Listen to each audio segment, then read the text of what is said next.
Two Mount Vernon women are dead, killed in a fatal crash on I-64. Illinois State Police report early Thursday morning. Driving under the influence has claimed yet another life. Impaired driving is responsible for an average of over 300 deaths a year on Illinois roadways. Authorities say that driver drove into the median and struck a tree.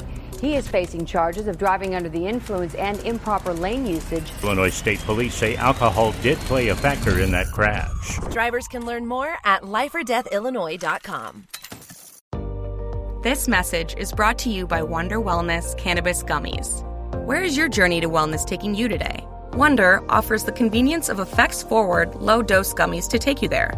Relax, laugh, or focus. It's your choice. It's cannabis in control. Discover the wonder of cannabis and wellness. Visit us at wonderwellness.co. These products are intended for persons 21 plus in Illinois. Individual experiences may vary.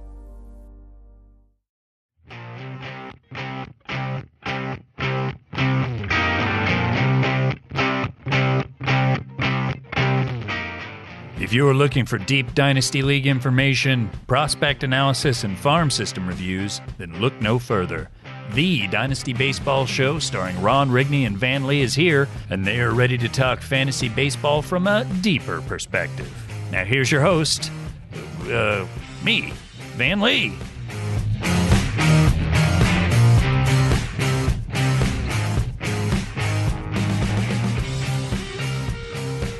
Welcome back, everyone, to episode 174 of the Dynasty Baseball Show. I'm your host, Van Lee, and I am joined today by Ron Rigney. Ron, welcome to the show. How are you?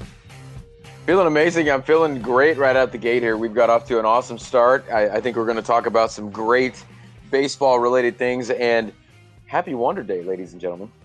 It is, in fact, Wander Day, and that is an exciting day, right, Brian Vaughn? Absolutely. I have opened my 12 Gifts of Wander.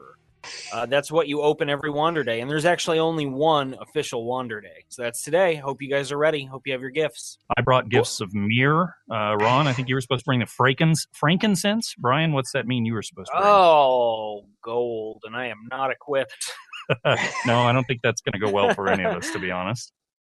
But that's okay. We're here to watch Wander Franco make his debut. Actually, I haven't watched it yet. I've been insanely busy this past week and a half, 2 weeks. And in fact, that's part of why you didn't hear a show last week. It just didn't happen. So we're back this week. We're going to discuss Baltimore Orioles prospects on the show.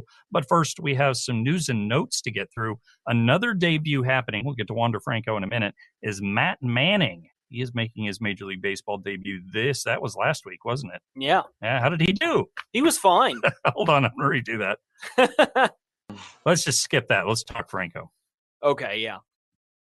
On today's show, we're going to be discussing the Baltimore Orioles' top prospects. But before that, let's get into some news and notes.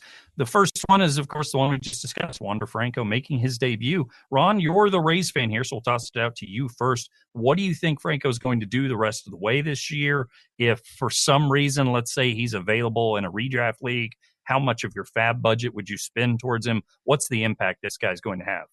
Well, one of the things that I noticed the other day is, as of right now, and we've talked here on both shows about how the Rays have this fondness for these first base DH types that really only can do that, and it doesn't really fit the mold of what they want from their players to be able to play every single position. And they're a little light on those in the roster right now, because I looked the other day, and really you'll have only got at first base DH, you've got G-Man Choi, and you've got Yandy Diaz. And so Diaz has been playing third, Choi's been playing first. Tonight, actually, they've flipped Yandy Diaz to first, and Franco started at third tonight. So I think that gives me a little bit more hope that he'll be up a little bit longer, just because that's the first reason, is just they don't have a lot at first and third to kind of stand in his way. Second of all, I think the timing of this, you have to look at it as well, because they've absolutely just went in the toilet since Tyler Glasnow was out. They've been awful. They've been walked off I don't know how many times. I texted you guys the other day on Father's Day. My Father's Day present was a Shedrick Long grand slam to walk off, and that was terrible. You allow a grand slam to a slap hitter. So I think that they just, part of it is just the overall just morale. You could tell in the dugout before the game. The team was fired up. All 25 people in the Trop were fired up.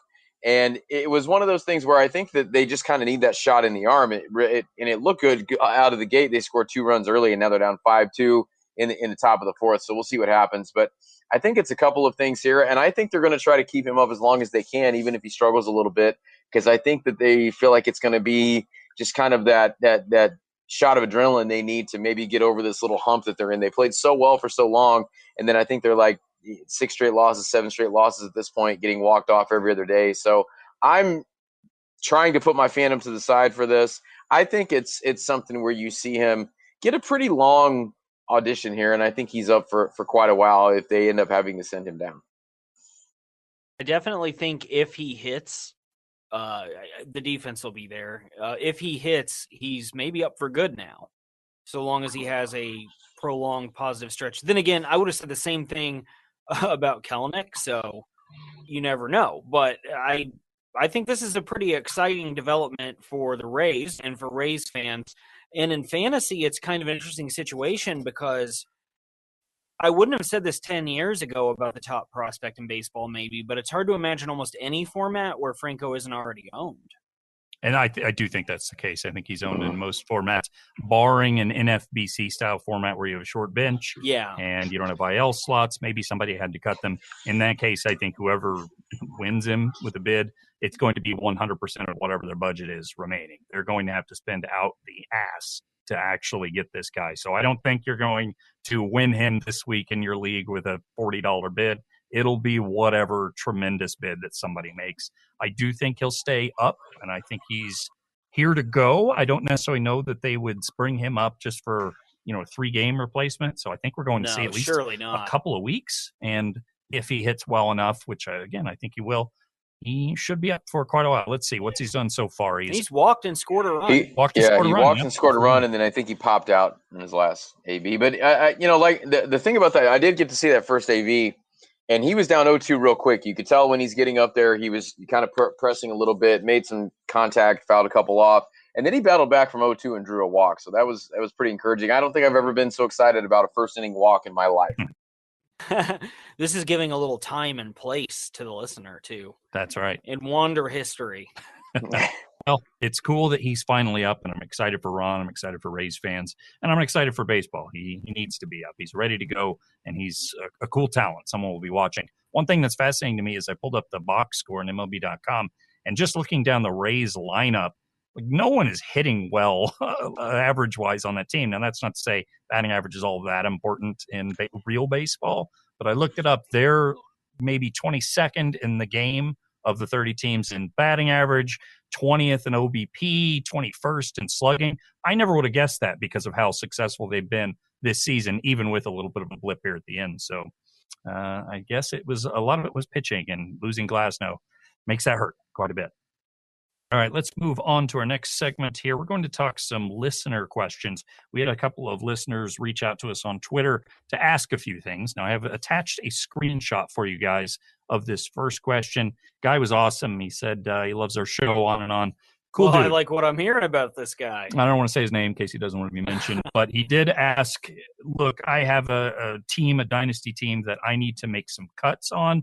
And although going through individual rosters and choosing players is not the best thing to do on a podcast, what I've kind of done is whittled it down. I gave each of you a list of the players he suggested in cutting. And what I want to do is just talk about a couple of them each. You don't necessarily have to talk about it in context of this team. It's just a way that we can talk about these players and give him an answer as well. So, Brian, let's start with you on this one. Of these players that I listed, who are the 3 that you would be most likely to cut and why? Sure. So this can be any 3-player group from this roster. Correct. Is that correct? Okay. Well, Luis Urias would be the first one who doesn't, he's been put in kind of an awkward playing time position. And also lots of questions about his future at this point in time. He doesn't look like he's hitting enough to handle third, where he's been put a lot, and it's been hard for him to stick up the middle. Beyond that, I would also say Vic Gonzalez would probably be my next guy. And it depends on your roster construction, but obviously in terms of pure value, relief pitchers are going to hold less of it. So any of those guys would be on my list, but they're not as interesting to talk about. So I'm going to jump back into the offense because the prospects you have here, Christian Robinson and Austin Martin, obviously super exciting. And it seems weird, but I think the other offensive player I might cut at this point could potentially be Jorge Soler, who has really had a rough time of it other than hitting the stray home run. And I might have said Ryan Mountcastle a week ago. Yeah, So. he's played pretty well since then, of course, and has the job, but I definitely get that one for I sure. just don't think I know he hit 3 home runs in a game, but I don't know that long-term he's actually going to hit for a lot of power. Sure. All right, so Ron, what are the 3 players you want to drop from this group? Well, I had Urias also for all the reasons that Brian said, and we've seen flashes of it. We've seen games where we, a little stretch here and there where we think he's finally figured it out, and then he has 5 or 6 games where he doesn't, and he's on the bench, and they're trading for somebody to play ahead of him. So I don't have a lot of confidence in what he's doing. So I think he'd be my first one. The other ones I'm gonna look all at pitchers, and it's not because I don't necessarily like these guys or think they can't pan out to be something. It's just I think that's kind of the group that you have that there's the most, I guess, cuttable players in. Yeah, I want to say sure. I did look long and hard at Soler too, Brian. So that was one I had on there as well. But I think I'd go ahead and let him stick for right now because I don't know. We don't know the context of the rules of this league and all that. But I think my second one would probably be Adonis Medina. I actually have him in the Dynasty, and I have him just because it's a really deep league and he's on my minors roster, and I don't really have a reason to cut him. But he just hasn't looked like he's going to me anyway, he's going to be more than kind of a long reliever, and I don't know how valuable that is in this league. And I think you can kind of group Vic Gonzalez, Vlad Gutierrez, and Adonis Medina together for me, but I'd probably go my third one would probably be Vlad Gutierrez for the same reasons I said with Adonis Medina. Not to say that I don't think they can figure it out. I just think that that's where you have the deepest part of your team, and I think that you could make those cuts there and not really hurt yourself because you could still keep Soler if he does turn it around. But I think Urias has to go, and I'd go Vlad Gutierrez and Adonis Medina. Fair enough. And yes, the real answer here for me would be very similar to what you guys have said. I'll say Luis Urias. I guess it's just time to move on until he shows a flash of anything where he's just not going to be what we thought he was going to be. I see a little bit of Orlando Arcia was kind of a similar deal. A guy that I liked, a prospect I liked, but he just doesn't have it. And where's the hit tool that we thought was there? Exactly. Which was kind of the deal with Arcia also. And then the relief pitchers are definitely who I'd look at. Vic Gonzalez is a big one. Darwin's and Hernandez is walking 8 batters per 9. So those and really, honestly, I would 3 pitchers maybe before Urias. But... Yeah, sure. And the last thing I'll say is those pitchers will change by the end of the year based on their roles. Yimi, I think, is the one to keep here because he's the closer, and I think he'll be the closer next year. So definitely keep that in mind. But ultimately, I'd be looking at that, and it also depends on, are you competing? Or are you rebuilding? Are you losing? That sort of thing. Yeah. But you get the idea from this. So I just wanted to answer the question and just have a moment to chat about some players. And then we also received a second listener question. I did not write his name down, but I wouldn't have said it anyway. So he says, quick question. In a 20-team league, I'm rebuilding a dynasty team. You guys don't know about this because I added to the list very late. I just realized that. So I'll answer, and then you can formulate your thoughts. In a 20-team league, I'm rebuilding a dynasty team. Would you give up Casey Mize for Grayson Rodriguez and a late first rounder? I love Mize, but G-Rod and a first just seem are more assets. Thanks in advance. What I would say about this is, it's real hard to find your ace starting pitcher, and we've seen that Mize can succeed, even though he's not striking any batters out. I'm inclined to say let's go ahead and keep him. Maybe we're all afraid he's never going to strike anyone out, but it's still very, very young, so I think he could grow into the strikeouts. Maybe he's not going to strike out 13 per 9 or whatever like we thought he possibly could.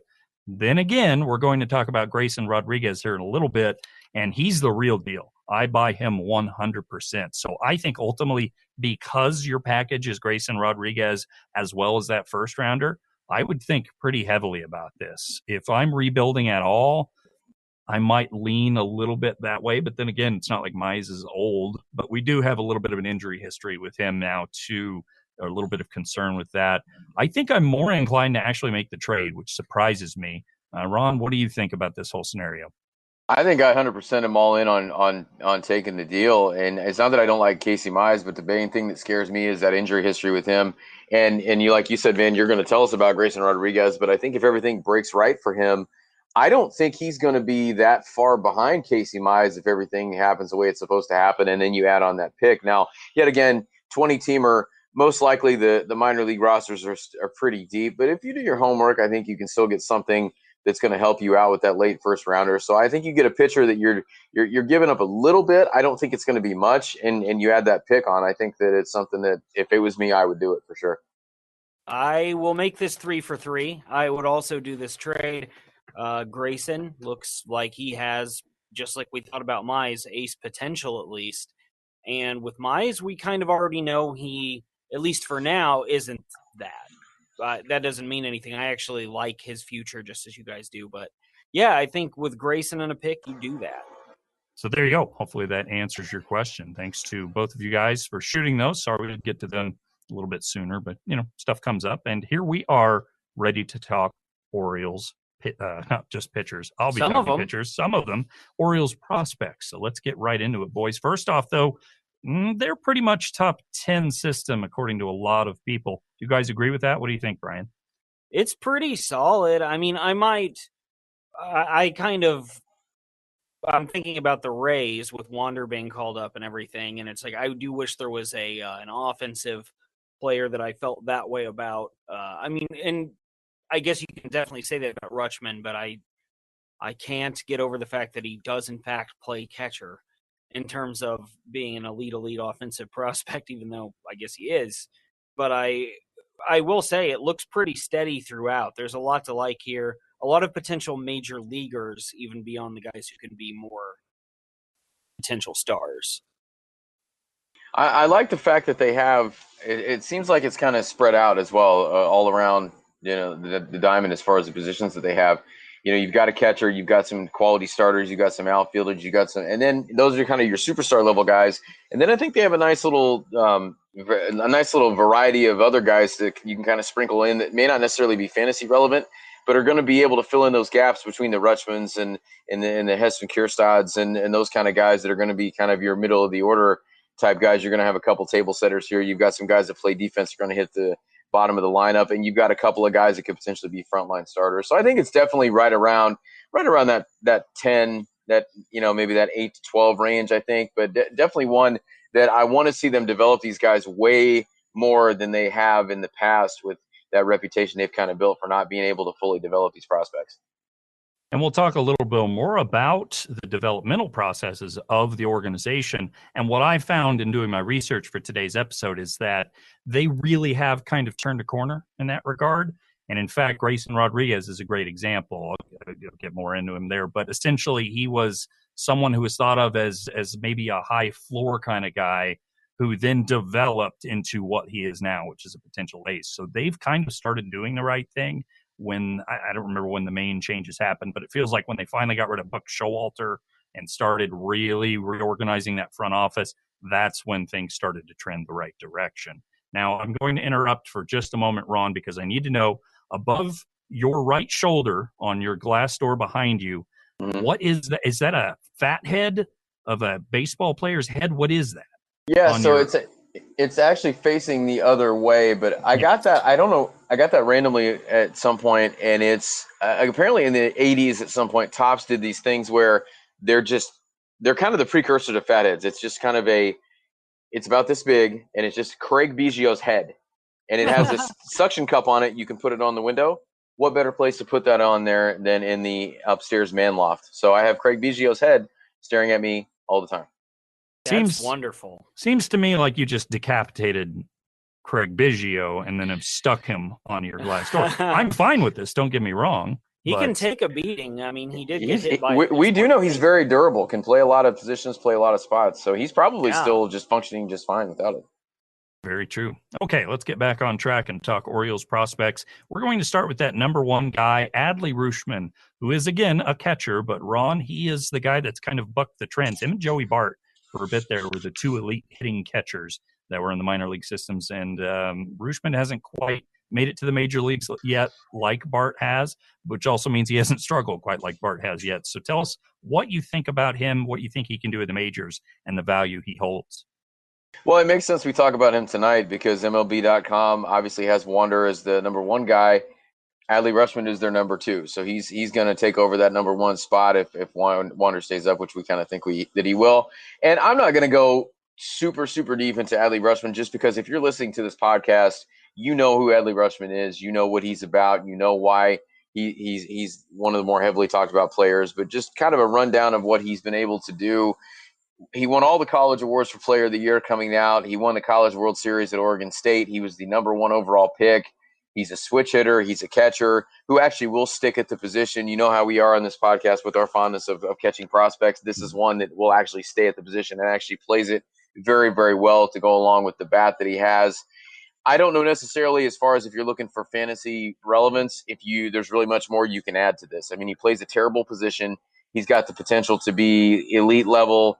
I think of the guy that comes to mind for me as far as if he hits the ceiling that he apparently has was Mike Piazza as far as his fantasy impact at that position. The only thing he doesn't really offer you is stolen bases, which obviously is a 220-pound catcher. He's not going to, but he's got the pop.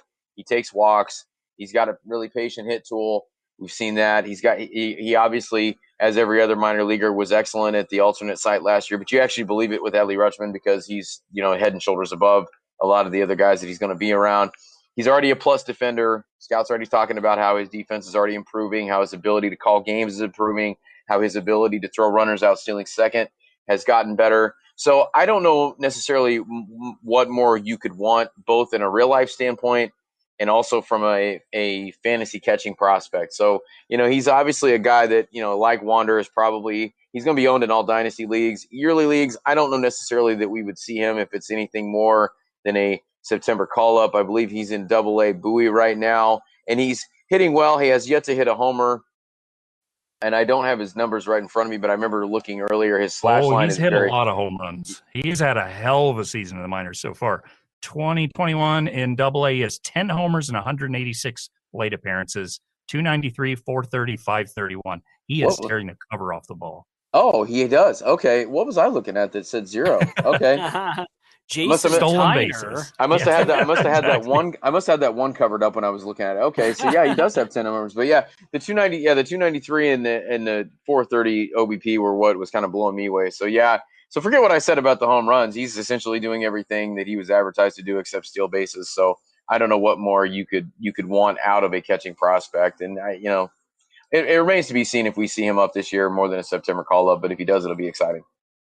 He has been elite, and it's one of the times where I'm kind of starting to debate my anti-catcher thoughts and think, damn, this guy is so good. If only I had – there's still a lot of time for him to be a catcher and do the things that catching prospects do. But right now, he looks phenomenal. 18.3% walk rate, striking out the exact same amount of times, 18.3% K rate. He looks pretty damn good. Okay, once again, Adley Rutschman at number 1. Number 2 on the list, Grayson Rodriguez, who I mentioned earlier, and he was picked up by the Orioles with the 11th pick overall in the 2018 draft out of Central Heights High School in Nacogdoches, Texas. What a great word that is.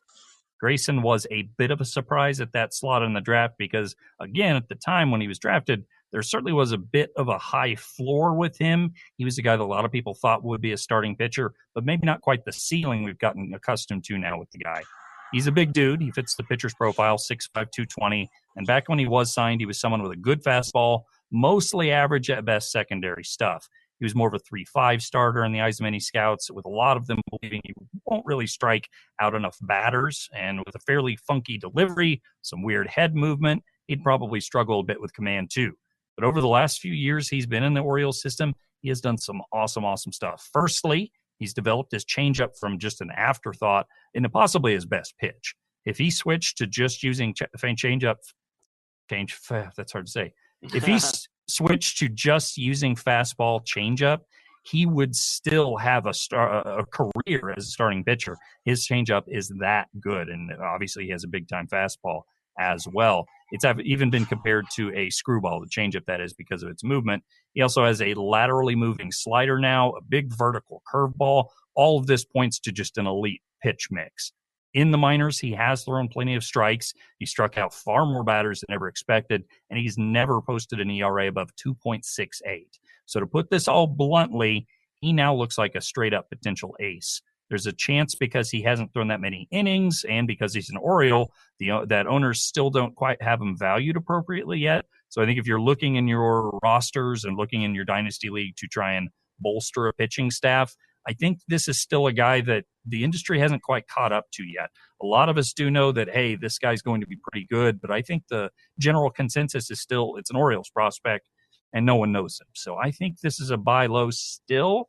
I don't think that's going to last for very long because he'll be rocketing even further up prospects lists this time next year. He's the real deal. I really, really like him. He's never shown any injury history before, which is really awesome for a pitcher to see as well. So definitely a key guy to keep an eye on. Next up on the list, Brian, is number 3, Heston Kjerstad. It's hard to say, whatever the Dutch pronunciation version of it is. Tell us about him. He was taken in a pretty recent draft. He was a first rounder last year in 2020 from Arkansas, Heston Kjerstad. And he's a player I like. I wound up with him in a couple of first-year drafts, including the Dynasty League, just kind of due to positioning more than anything else. But he is a hitter that I really like. He walks a lot and has plenty of power, but that isn't in the traditional corner outfielder sense. Like, he also could wind up hitting for average. However, he also might not. He has a kind of a weird swing that's always produced up until this point, but it could lead to more strikeouts as he rises up the ranks through the system. That said, I think in the end, the power and the ability win out. I think he's a guy that can regularly hit 30 home runs in a season in his prime and draw enough walks to help you in OBP leagues, maybe even steal like 5 or 8 bases, something like that. The bad news is he has a little bit of a heart problem, and that has cost him time already this season. He just loves too hard. That's the problem. That's it. He's just too caring.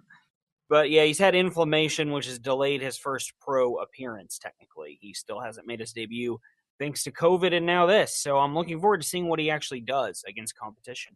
Absolutely. Definitely an exciting player. He was a college guy, right? Taken out of college, and he was someone who was considered to be pretty advanced. So we should see him fairly quickly up to the majors, provided they can get this heart issue and under control and maybe get him some reps, that sort of thing. But definitely an exciting player and someone I have an interest in.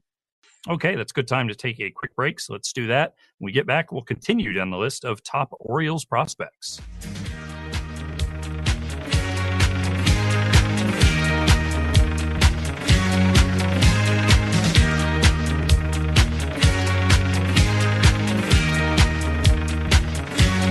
Barbara Streisand. Looking for a job? The Shops at Northbridge, Michigan Avenue's premier shopping and dining destination, is hiring. Visit participating stores and restaurants on Tuesday, June 29th between 11 a.m. and 4 p.m. and receive a $20 Goddess and the Baker gift card for interviewing. For a list of stores and restaurants and for more details, visit theshopsatnorthbridge.com and check out the job fair listing on our events page. That's theshopsatnorthbridge.com. All right, welcome back to the show. I'm Van Lee alongside Ron Rigney and Brian Vaughn, and it's time to talk Orioles prospects. We're going to go with number 4 on this list after Adley Rutschman, Grayson Rodriguez, and Heston Kjerstad. This is D.L. Hall. Ron, tell us a little bit about Mr. Hall. I did think you were going to say D.L. Hughley. Yeah, I thought about it. What a show. I loved that show when I was a kid. The original Kings of Comedy, D.L. Hall, Heston Kjerstad.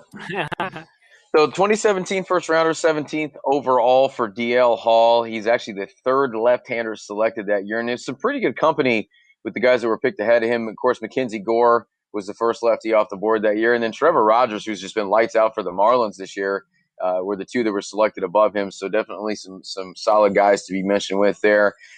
Hits upper 90s on the fastball, can move it around a little bit, so that's never really been a question. And he's even added a little bit to that fastball after being drafted into the Orioles organization. So that gives you a little bit of confidence as far as them being able to develop these guys, and he can make it a little bit deceptive with his delivery as well.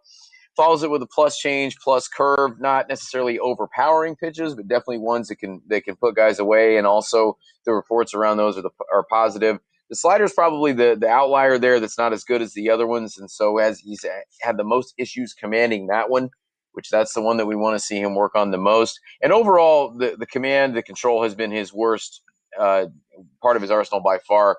When you look it up, it's only 45 grades. So the potential is there for him to be really good, but just that blemish on his record has always been that control.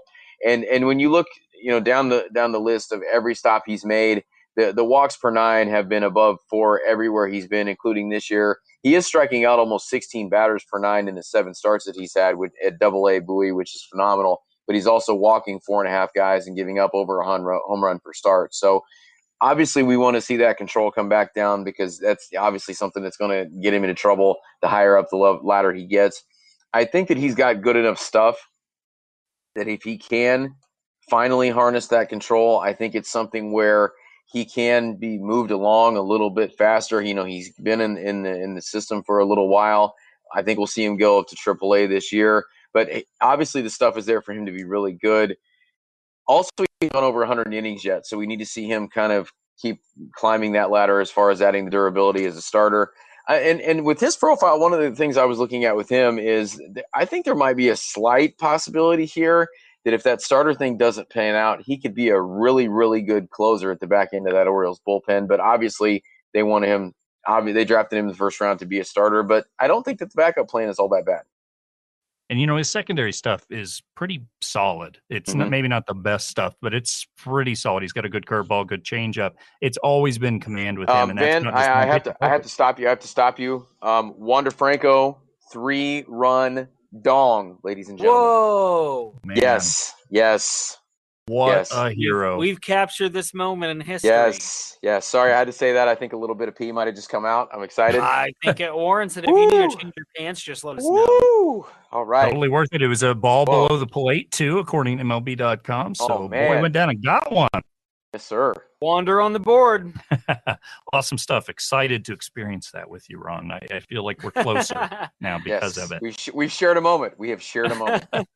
Yeah, DL Hall, though, good player. Someone worth keeping an eye on for sure. Let's move on to the next guy on the list. It's Gunnar Henderson. What a name. Yeah. Gunnar Henderson. He was taken 42nd overall as a shortstop in the 2019 draft out of some place called Morgan Academy High School. Is that like a military high school, do you think? I'd assume it's real. Maybe it's probably it could be one of those. I know, like for basketball teams too, they'll put together these really small little, in quotes, academies that basically are just schools that are like they're traveling AAU teams that are just guys that are going to go Division I colleges. It's all about sports. Yeah, so I don't want to say that's what that is, but there's a possibility it could be that as well. Well, there you go. Gunnar Henderson was actually figured to go in the first round of that 2019 draft, but he did slip quite a bit because a lot of scouts thought there were just too many weaknesses to his game, including a very raw hit tool and lack of true power. But the Orioles did take a shot on him in the second round, and they could not be happier about it. He's a very athletic kid. He's got good speed, the defensive ability to stay in the infield, and he's occasionally been given a shot to continue playing shortstop, but for the most part, he's made his way over to third base and has a real shot at being one of the steadiest ones out there. Offensively, one of the biggest question marks he's had hanging over him has been, will he be able to tap into any power without sacrificing bat-to-ball skills? And in his first taste of pro ball, the answer was no, absolutely he will not be able to. He hit just one home run in his first 121 plate appearances back in 2019, which came out to a pretty dismal .370 slugging percentage. Team officials, however, did rave about his leadership ability, his work ethic, defensive chops. The team also watched him put on quite a bit of muscle over the last 2 years, and since we didn't get to see him play in 2020, it sure looks like it's paid off this year. In just 157 plate appearances so far, he's hit 8 home runs and is slugging .574. I'm not quite sure his power is this good, but it does go to show that the guy can hit the ball out of the park when needed, and it looks a lot more likely that it will be more than just an empty batting average. He's also fast, but doesn't seem to be someone who's going to steal 25 bases in a year. But with a full season, I could see a couple of those, 2020 years in his future if everything does break right. add in a pretty solid batting average, and you may not have a superstar, but you sure do have a valuable fantasy piece. He'll be worth monitoring this year and watching the power. If he has some 500 plate appearance power drought, maybe we'll need to temper expectations, but I do expect him to rocket up list this time next year. I think he'll be a steady baseball player. Yeah. I don't think he'll be a superstar, but I do think he'll be someone that maybe is constantly undervalued. The speed will be nice if it does play up, but I do think the power's real that he's displayed this year. Maybe not this real, but again, more real than we initially thought. I'm a gunner guy. You say that. I believe in him. You just wander out into the streets screaming it at anyone who walks past you. Yeah, it gets you in trouble. Well, number 6 on this list is a former Dodgers prospect. It's Yasniel Diaz, someone that we've been kind of interested in, but also kind of like, over the last several years here at the Nasty Cast and Dynasty Baseball Show. Or Brian, you're going to tell us about him now, the number 6 prospect on this list. About covers it as far as Yasniel Diaz at this point. He, of course, was a J2 signing back in 2015. He now, however, he'll be 25 in October, and he's kind of languished. His power hasn't really shown up, and he's been a pro for about 6 years. He's an outfielder, but not quick enough to handle center, and the bat doesn't really profile in a corner at this point. And he's not the sort of guy who is going to hit for a lot of contact and speed either. He doesn't profile to do much more than make a solid amount of contact and hope to, get a hold of one and homer here and there. But I really don't see Diaz as a major league starter at this point. I think that would have been surprising about 4 years ago. But now things have kind of taken a downward turn. His career's just kind of stalled out when he's played as far as development. He hasn't ever slugged 500 in a season in the minors, and I think that's kind of indicative of where he's at in terms of his offensive progress for a corner outfielder. And I don't remember exactly what we said on this show over the last several years, but essentially I believe it boils down to he just doesn't have the raw stuff to really do anything. And that's really what it's turned into. He hasn't displayed enough power. He hasn't stolen enough bases. He hasn't necessarily hit for enough batting average, although it's been okay in the past. Just not an exciting player, but maybe it pans out. We'll see. All right, that's number 6, Yasniel Diaz. Number 7 is Terran Vavra, which sounds like a body part. Ron, tell us what part of the body this would be. Yeah, I almost was tearing my Vavra on that Franco homer. Am I right? Yeah. Am I right? Yeah. Hey. So, Diaz, by the way, is a guy, like, I forget that we've just completely forgotten about as well. Like, I feel like he's just fell completely off the radar and nobody even remembers he exists. Well, he's a Cuban guy, right? I think. So he's been around forever. He has been around. He signed guys 6 years. at 12 years old.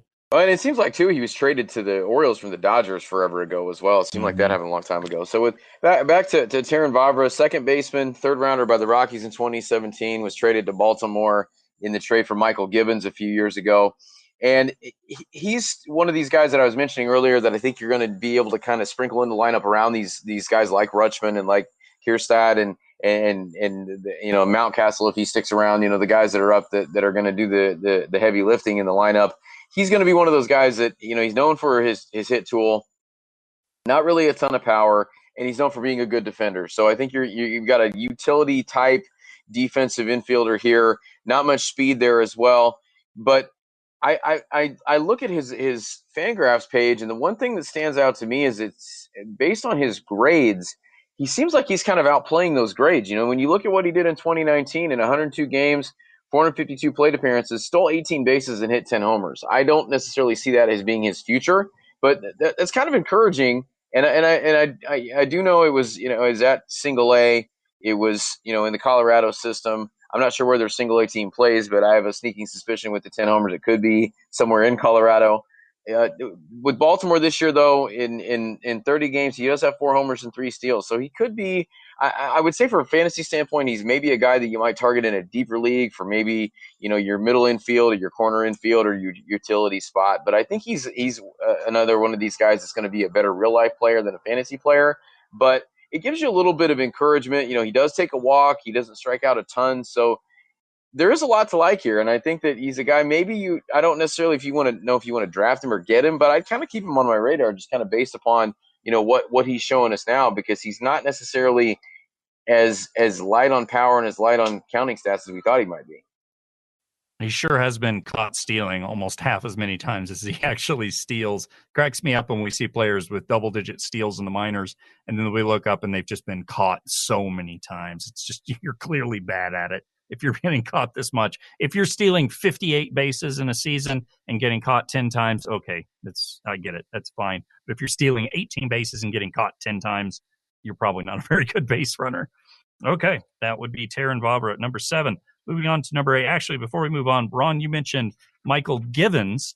And when you said it, I thought you said Michael Gibbons, which made me think, what if he was just a gibbon, like a monkey in a uniform, but no one noticed this whole time? All along, they're just like, wow, this guy throws really hard, and it's just some monkey. Dunston checked in, and then he became a major league pitcher, I guess, would be that scenario. Air Bud or something? Has there been one of those where the animal plays baseball? Or where it was monkey? It should be. Yeah. I don't know. Or like most valuable primate. Oh, there you go. Yeah. Perfect.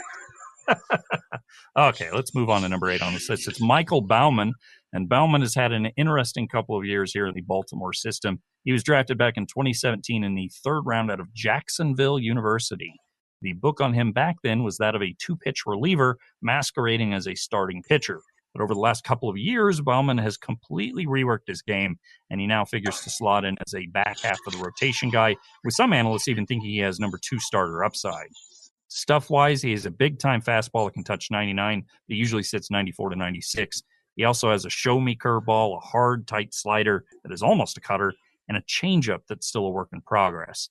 The curveball and changeup are likely just pitches that he mix in and mess up timing here and there. But again, some scouts do think he can harness one or both of them and become a great starting pitcher option. Throughout the minors, we've seen a couple different versions of him, including the version where he strikes out less than 6 batters per 9 over nearly 100 innings. And we've also seen the one with a nearly 13 strikeouts per 9. We've seen a 1.42 ERA, and we've seen a 3.88 ERA as a 23-year-old in rookie ball. 2019 did seem to indicate a shift, however, as he did pitch to 124 innings, struck out 10 batters per 9, and had a 2.98 ERA. Unfortunately, though, of course, last year he didn't even throw a full slate of innings at the alternate site. One of those that was at the alternate site that they said, well, maybe he doesn't look great, but he doesn't look bad. They didn't have anything bad to say about him. He just was shut down with forearm issues. He had injury problems. Now, with a wonky bit of arm action when he pitches, this might just be something he has to deal with from time to time. Overall, with the slightly more developed repertoire and ability to hold velocity deep in games, it is easy to see a path where Baumann becomes a solid mid-tier starting pitcher. But adding in that injury risk and the fact that he's been a bit two-faced in the minors, I'm inclined to say we're looking at a back-end starter here at best. That's useful, of course, but not that great. So it depends who you listen to. If there's an analyst out there that really, really likes him and you trust that analyst, then okay, maybe Baumann could be more.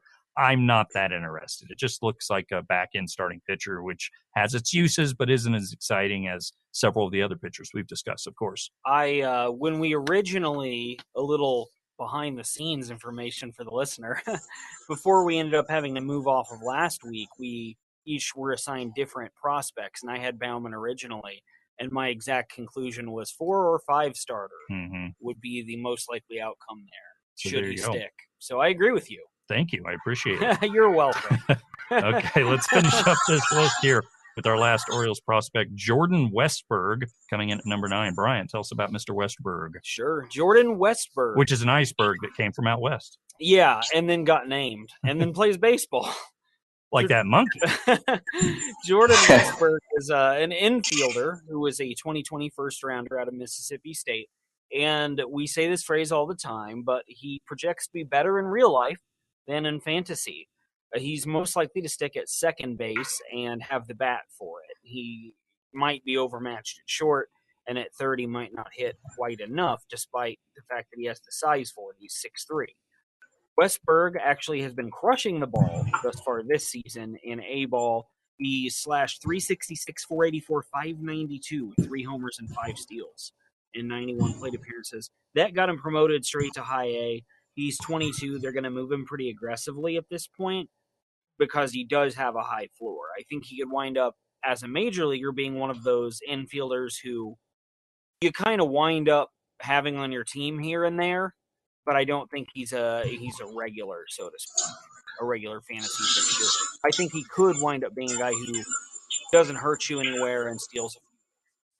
Totally fair. I can definitely get behind that for sure. Now, one note here as we finish up the show. I looked it up. Most Valuable Primate, MVP, Okay. Most Valuable Primate. It's a 2000 feature film, which, key point here, sparked the MVP trilogy. Whoa. I didn't realize there were 3 movies. I didn't either. I wonder if these were as heralded as the Lord of the Rings trilogy. Maybe even Geraldo. We don't know. I hope not. The film's title character, Jack, is a chimpanzee who plays hockey. So, yeah. Oh, okay. I didn't know what sport he played. Tune in to check that one out. Okay, gentlemen, that's going to do it for the top Orioles prospects. Again, kind of a fun system. It's exciting to watch a few of these guys. Definitely a few to keep an eye on. You notice that like Ryan Mountcastle, took out a couple of them who were already on the Major League roster. So Matt Wieters, he's not on here. Matt Wieters isn't. Mike, I can't think of his name. The starting pitcher, really good pitch for the Yankees and the Orioles for a long time. Definitely an Oriole. Mike Mussina. Mussina, yeah, he was on there. It would have been great if I thought his name when it came up. Anything before we get out of here, boys? Ron? I'm just sad that Brian Matthews wasn't on the list as well. Maybe someday. Brian Roberts as well. Another Brian there on the Orioles. Yeah. One time I had Mike Mussina on a fantasy team, and he had a one-hitter and struck out 15. Whoa. He was really good in MVP The Show or MLB The Show. Or it would be MLB The Show or MVP Baseball when I used to play a friend of the podcast, Justin Hughes. He had a knuckle curve, and that was one of my favorite pitches to use in that year's edition of the game. Okay. One out for Moose. I don't know why he's still alive. Exactly. I just remembered, I think somewhere I have a starting lineup action figure of Eddie Murray in an Orioles uniform. Yeah. Ooh, that's pretty cool. I like that. Yeah. Okay. Well, that's going to do it for today's show. And I thank everyone for tuning in. We'll, of course, be back next week. We just have a few more systems to eventually get through, but we'll get through it. So thank you for sending in your questions, listening to the show, all of the above. If you have any other questions, shoot them to us on Twitter. I'm a little slow, so it might take me a bit. I'm also a little backed up, but we'll get there eventually. But for Brian and Ron, I'm Van Lee, and we'll catch you then on the Dynasty Baseball Show.